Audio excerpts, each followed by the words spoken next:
What is going on, gang? Uncle Trav coming to you from the, I believe it's Silver Point, Tennessee area today. Due east of Nashville, past Lebanon, not quite to Cookeville, but we're about an hour and some change out from the shop. What we're doing out here on a rainy Monday morning is we're demoing an existing water feature. It was sort of a waterfall fountain kind of combo deal with a concreted bottom. So what we're gonna do is we're gonna tear out all that old rock work and we're gonna turn this into a 14-foot pondless. We'll take a look in a minute when we go out there and see what's going on. Let's have a look. This is where the giant stack of rock was. It was decently formal with a lot of limestone. We see that quite a bit here in Tennessee. If you look down in here, we've got the old basin that had standing water. It had this coating on the concrete to keep water in. That's great. You have to replace that coating every year though. So what we're gonna do is just wanna put a liner and aqua blocks in our vault down in here. So the excavation for that's already dug. Sweet, no digging. Torn this all out. What we found underneath where all the structure was for the waterfall, there's a concrete slab. So we're just gonna leave that there. We're gonna put dirt on top of it, but we know it's not gonna settle now because concrete. Going in reverse, we're gonna have our basin down here, final spill down here doing its thing, not quite sure what yet. Coming back this way, we're gonna corner around, have our headwaters right here because the homeowner wants to look at the waterfall directly from that area over there. So we'll make sure our waterfall rather, comes out right here, cruises around. Got a guest star today doing some digging and shoveling. This is Derek. Howdy ho ha. Montana running the machine. John on the jackhammer. Johnny Ross on the ones and twos. That's pretty good progress for, I believe it's about half day right now.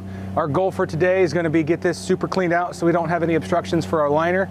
We want to go ahead and get our berm created with some soil that the homeowner had on site, so that's awesome. No need to be doing any running there.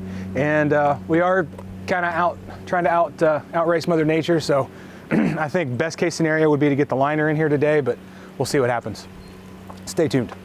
All right, gang, we're wrapped up here on day 4. Brand new water feature in the ground. I am super proud of this one. This is a true collaborative effort. Montana even helped with his bum knee over there. Good job, buddy. First thing I want to talk about is this awesome waterfall down here at the bottom. The homeowner lives on Center Hill Lake out here just west of Cookeville. So she has an endless supply of just awesome pieces of driftwood like this. You don't find pieces like this very often. And she was willing to let us use it. So what we did was we cut some of the old tap roots off on the back side and made it fit right up into this corner. If you remember, we had a formal kind of fountain here. Cornered it right up in here, but this piece that we cut off looked way too cool to just throw away. So we just foamed it onto the front and hid the foam and hid the joint with some moss. John did all this awesome detail work over here. Makes it look like this tree is just growing right through these rocks. Very proud with how this turned out. So cool. John also picked this weir rock over here. Got a nice flat top, angular features on the front. It really throws that water off the front, get a nice little rooster tail. This water feature is just full of stuff I want to talk about. Let's start with this section just above the final weir.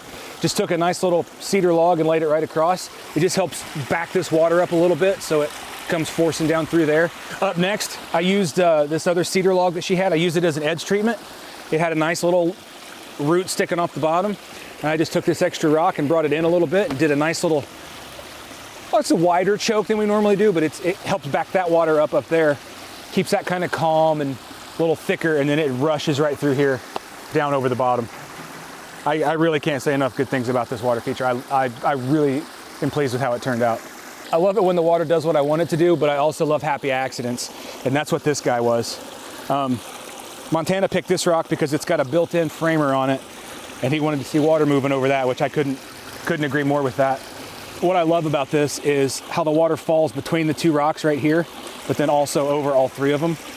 Sometimes I'll take foam and gravel and just plug this hole up and just make the water one sheet. But from down below, this just adds a cool dynamic to it that, again, happy accident. I'd love to say I did it on purpose, but my dad has a saying, I'd rather be lucky than good any day.